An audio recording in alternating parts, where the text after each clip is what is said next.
Look, Donald Trump's cognitive meltdowns are at least starting to get the attention it deserves by corporate media.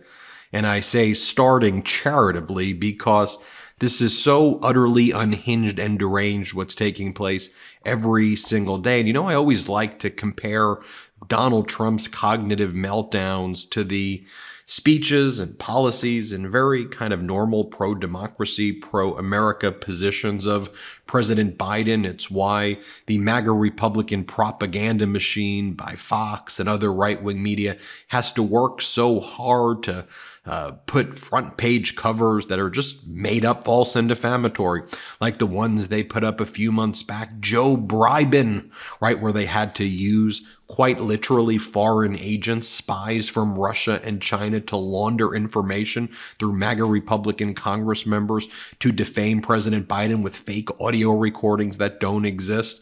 Or now with all of the reporting going on with Donald Trump's incoherent, by the way, we don't even need the reporting, we see it, his incoherent and unhinged speeches, which many are calling just utterly meandering. That's a word we hear over and over again, right? Donald Trump gave this speech before a group of business leaders. By the way, who are these business leaders who would even meet with him? I think I know who, people who want tax cuts and willing to throw our country away and our democracy away. But even they said, meandering, he couldn't put sentences together. But we've seen it on the speeches, or when Donald Trump spoke at the Capitol Hill Club, again, talking about fictitious conversations with fictitious murderous cannibals like Hannibal Lecter, who he claims he has a great deal of respect for, a fictitious cannibal murderer.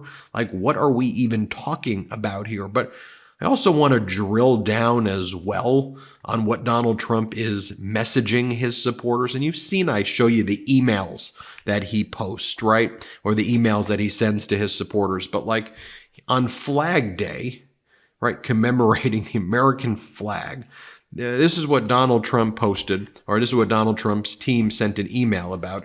The email said, "This is a red flag." So his supporters get that. Then you open it up, and it says, "Claim a MAGA flag." Remember, they don't raise the American flag anymore. They don't sing our national anthem anymore. This isn't hyperbole. They sing the J6th Choir song. They don't do our national anthem. They say, "Please rise for the J6th Choir anthem." And they don't raise the American flag anymore. They raise the MAGA flag, flags with Trump's face on it or Trump's mugshot on it. So here you can claim the MAGA flag. It says, "This is a red flag from Donald Trump." Then it says, "I need to know where you live right now because I want to ship you the big, red, beautiful MAGA flag." What? Then Trump's campaign sends this one. "Ben, don't get scammed. This is my official dark MAGA hat." Dark MAGA? What? And it says, "Never surrender." What, you're just copying the dark Brandon thing now? And it says, "Never surrender." Just so you know what like a normal email is supposed to look like from a campaign, right? So we can see normalcy. Here are the types of emails I get from the Biden campaign.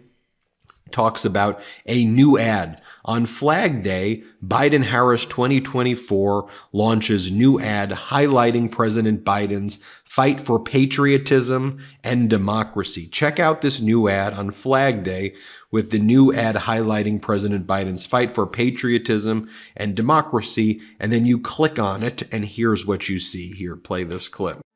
"I pledge allegiance to the flag of the United States of America." In America, we pledge allegiance to one flag. And to the republic for which it stands.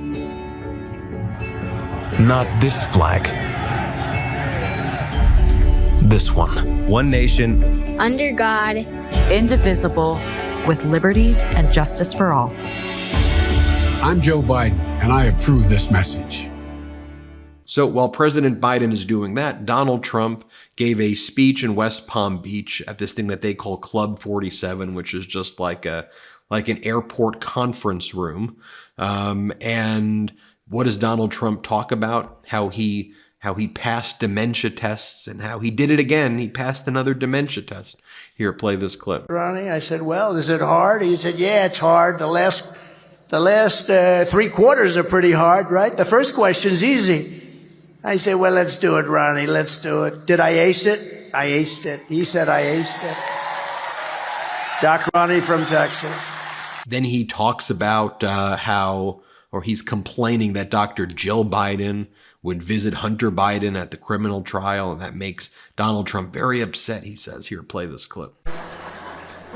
But then his wife flew back and forth like it was a taxi cab. It's Air Force One and or Air Force Two. I mean, just back and forth, back and forth. Let's go, sit at a trial for a day, go back, forth.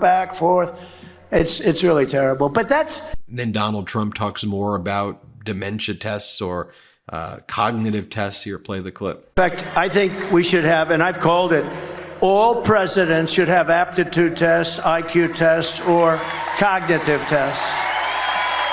Dr. Ronnie Jackson gave me one.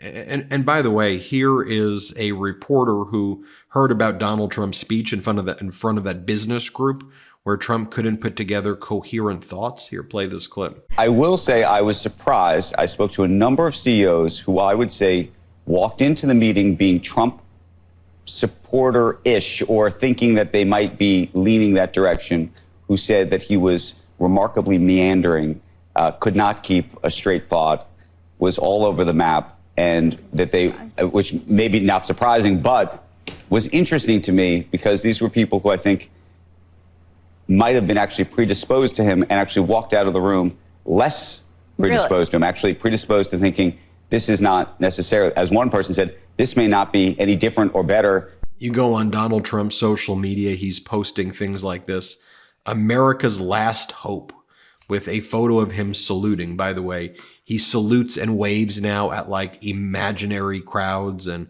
he salutes during like random songs that like are just, the whole thing is very strange. But another winning week for the markets. The NASDAQ hit its 5th all-time record high in a row this week. Here, play this clip.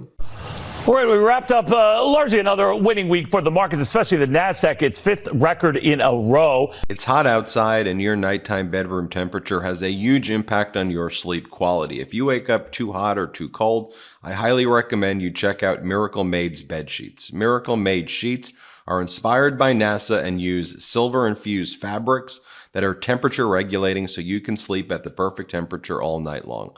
Using silver-infused fabrics inspired by NASA, Miracle Made sheets are thermoregulating and designed to keep you at the perfect temperature all night long, no matter the weather, so you get better sleep every night. These sheets are infused with silver that prevent up to 99.7% of bacterial growth, leaving them to stay cleaner and fresh 3 times longer than other sheets. No more gross odors.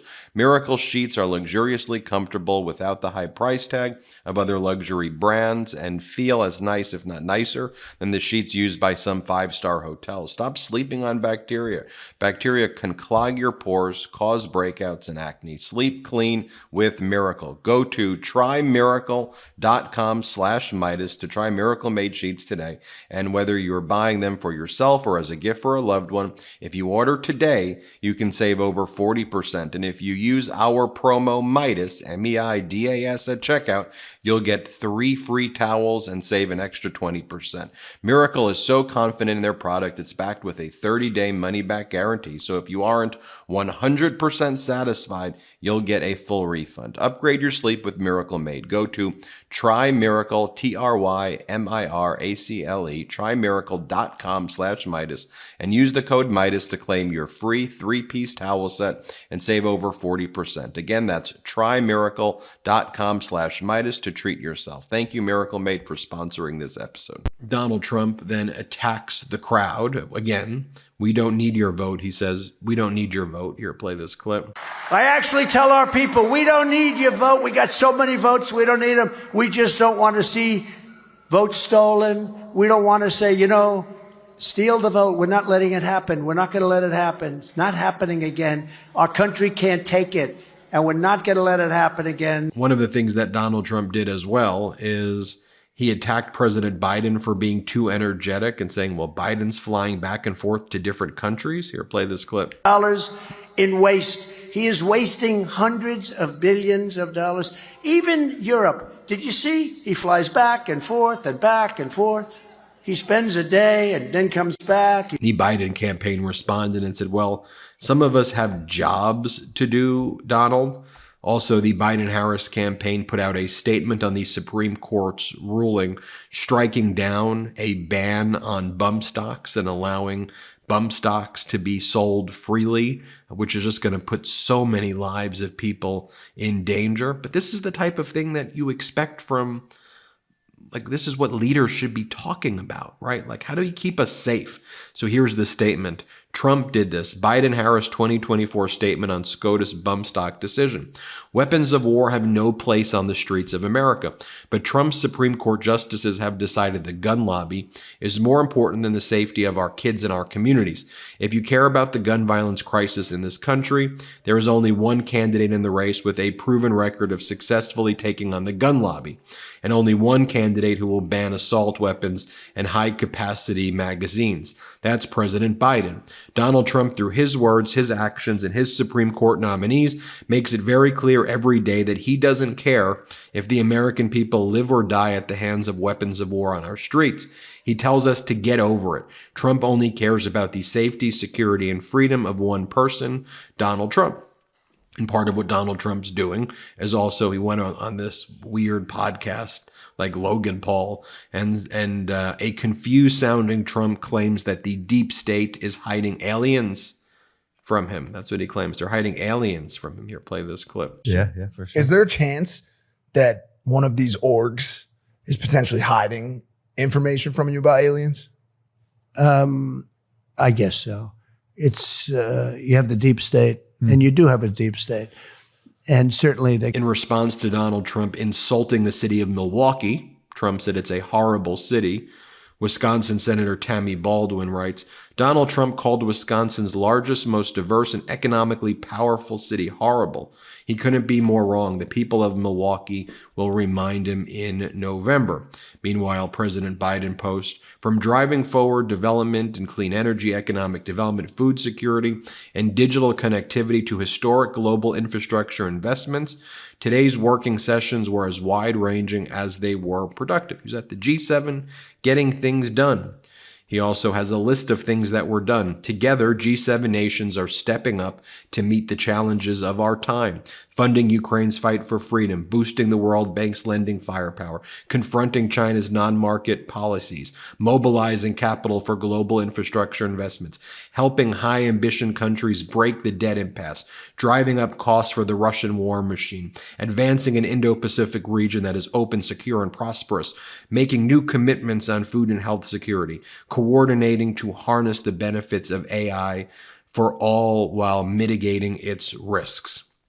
I think I want to show you this one too, though, because this, to me, shows the biggest contrast of all. When President Biden was at the G7, here's what he said about his son, Hunter Biden, and about the jury verdict. Play the clip. I'm extremely proud of my son, Hunter. He has overcome an addiction. He's one of the brightest, most decent men I know. And I am satisfied that I'm not going to do anything. I said I abide by the jury decision, and I will do that, and I will not pardon him. Now, take that and compare that to what Donald Trump said about the jury verdict and his criminal conviction after Trump was criminally convicted. Play this clip. The judge allowed them to go into everything that I was ever involved in, not this case, everything ever involved in, which is a first. In other words, you could go into every single thing that I ever did. Was he a bad boy here? Was he a bad boy there? And my lawyer said, what do you need to go through? And all you wanted to do is testify simply on this case. Because I would have loved to have testified. To this day, I would have liked to have testified. But you would have said something out of whack, like it was a beautiful sunny day and it was actually raining out.